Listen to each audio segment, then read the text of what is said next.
L'échelle Nottingham Sensory Assessment est un protocole de bilan de sensibilité quantitatif, conçu pour objectiver les troubles de la sensibilité dans toutes ses modalités.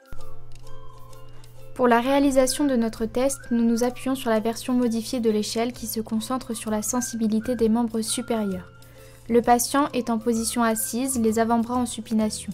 On demande au patient de fermer les yeux ou un bandeau est positionné sur les yeux du patient pendant l'évaluation. Chaque item doit être expliqué au patient et, si nécessaire, montré sur le membre considéré comme sain. L'évaluation doit débuter en distalité. Pour la sensibilité tactile, 3 modalités sont évaluées. Le toucher léger, on touche légèrement la peau avec du coton.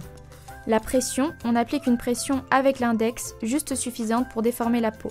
Le piqué, on pique la peau en utilisant un trombone avec une intensité juste suffisante pour déformer la peau. Pour chaque segment, la peau est stimulée 3 fois sur chaque point de contact dans un ordre aléatoire.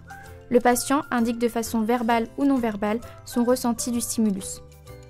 La sensibilité kinesthésique teste la capacité du patient à repérer ses articulations dans l'espace.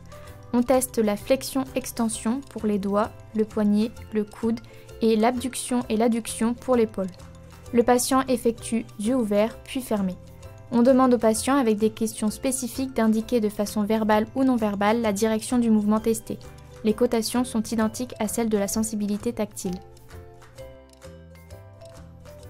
Pour l'évaluation de la stéréognosie, un objet est placé dans la main du patient pour une durée de 30 secondes au maximum, parmi une liste de 10 objets au total. Le patient doit dire de quel objet il s'agit. Le score stéréognosie correspond à la somme des points obtenus pour les 10 objets. Ce test est doté d'une bonne fiabilité intra-examinateur, mais d'une fiabilité inter-examinateur faible.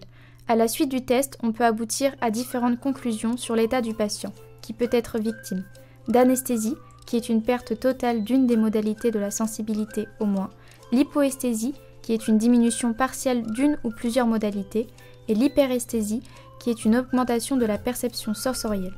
Le stimulus déclenche une réponse supérieure à la normale.